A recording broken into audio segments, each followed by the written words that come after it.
रहीम अस्सलाम वालेकुम। Welcome to all my YouTube channel mathematics platform with sir Anwar. आज का important topic that's about types of a set. इस video में हम डिटेल से टैप्स ऑफ सेट पढ़ेंगे कि सेट के कितने टैप्स होते हैं। सबसे पहले अगर मैं बताऊं जो सबसे इंपॉर्टेंट है वो है प्रॉपर सबसेट। प्रॉपर सबसेट क्या होता है?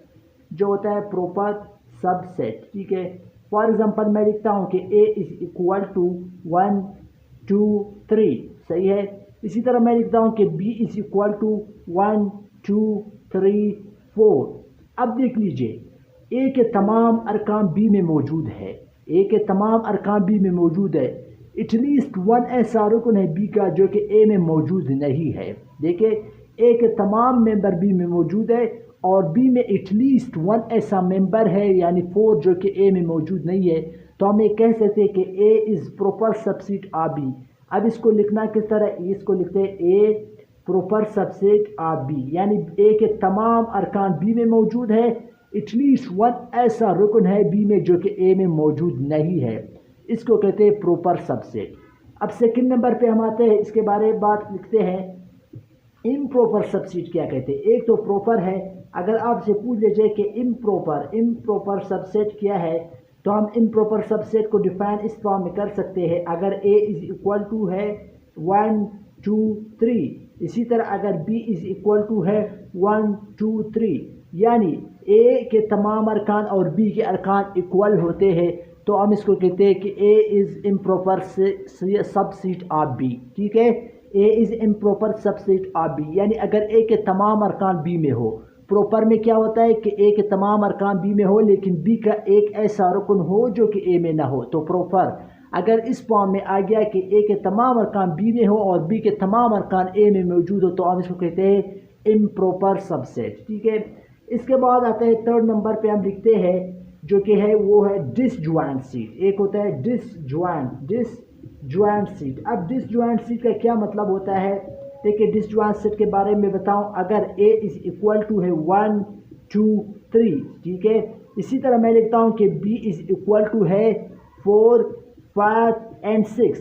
अब देख लीजिए इनमें से a और b के जितने भी मेंबर हैं इनमें से कोई ऐसा मेंबर नहीं है जो इन दोनों में मुश्तरक हो, यानी 1 2 3 यहाँ 4 5 6 सारे एक दूसरे से अलग है, तो इसको हम कहते हैं डिसजॉइंट सेट, यानी इनमें से कोई रुकन जो है वो मुश्तरक नहीं है, तो इसको हम कहते हैं डिसजॉइंट सेट।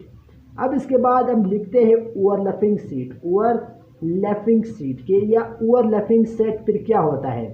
अब देख लीजिए अगर मैं लिखता हूं कि a इज इक्वल टू 1 2 3, इसी तरह मैं लिखता हूं कि b is equal to 3 4 5 and 6। अब इन दो सेट में आप देख लीजिए आपको वन मेंबर यानी 3 इसमें भी दिखाई देगा और b में भी दिखाई देगा। इसका मतलब कि इन दो सेट में एक मेंबर जो है कॉमन है, इन दोनों में मौजूद है, तो ऐसे सेट को कहते हैं ओवरलैपिंग सेट, ठीक है। अब ज़रूरी नहीं है कि एक मेंबर इसमें कॉमन हो, एटलीस्ट कम से कम एक मेंबर, इनमें 2 भी हो सकता है 3 भी हो सकता है 4 भी हो सकता है, जितना मर्जी है, लेकिन इनमें से अगर कॉमन मेंबर हो यानी एक सेट में भी हो दूसरे सेट में भी हो तो इसको हम कहते हैं ओवरलैपिंग सेट, ठीक है। अगर इनमें से कोई भी कॉमन ना हो तो फिर इसके लिए हम लफ्ज़ इस्तेमाल करते हैं डिसजॉइंट सेट, ठीक है। इसके बाद हम लिखते हैं कि अगर 5वें नंबर पे हम स्टडी करना चाहे तो हम लिख सकते हैं कि equal set equal versus equivalent set. अब दो सेट होते हैं जिनमें से एक होता है इक्वल सेट, दूसरा होता है इक्विवेलेंट सेट। अब इन दो में क्या फ़र्क है? देखिए मैं यहाँ 2 सीट लिखता हूँ, आपको खुद समझ आ जाएगा। 1 2 3, ठीक है। मैं b लिखता हूँ 1 2 3। अब मैं c लिखता हूँ a b c। अब इन 3 सेट्स को आप देख करके आपको क्या समझ आता है? देखिए इनमें से a और b के मेंबर भी इक्वल हैं और जो मेंबर है यानी जो अरकान है 1 है यहाँ भी 1, यहाँ 2 है यहाँ भी 2, यहाँ 3 है यहाँ भी 3। कहने का मतलब ये कि a और b में नंबर ऑफ मेंबर्स, अगर नंबर ऑफ मेंबर्स की बात करें या जो सेट ऑफ मेंबर है दोनों इक्वल होता है। इसका नंबर भी इक्वल है और जो मेंबर है वो भी एक जैसा है, यानी अगर यहाँ 1 है यहाँ भी 1, यहाँ 2 है यहाँ भी 2, यहाँ 3 है यहाँ भी 3। इसका मतलब ये कि ए और बी दो इक्वल सीट है, ठीक है। एक तो मेंबर की तादाद बराबर है, दूसरा मेंबर भी सेम है।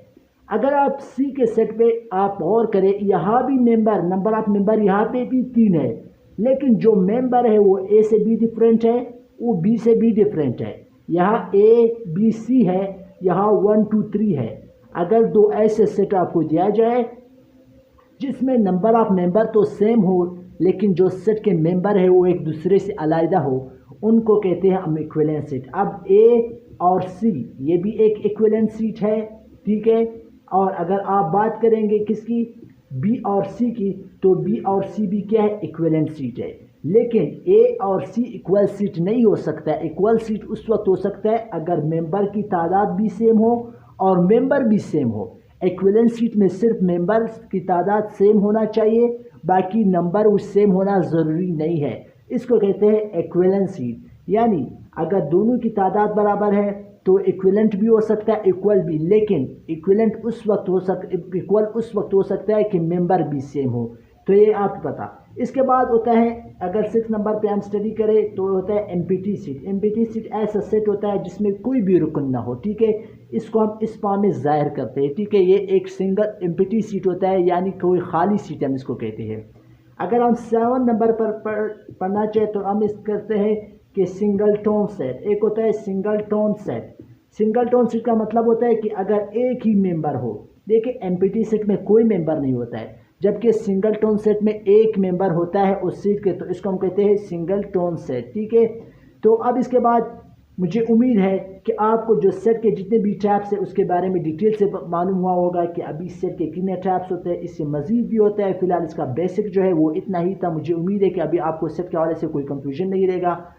पहले वीडियो में सेट के बारे में, इस वीडियो में सेट के टैप्स के बारे में डिटेल से पढ़ चुके हैं। Thank you for watching.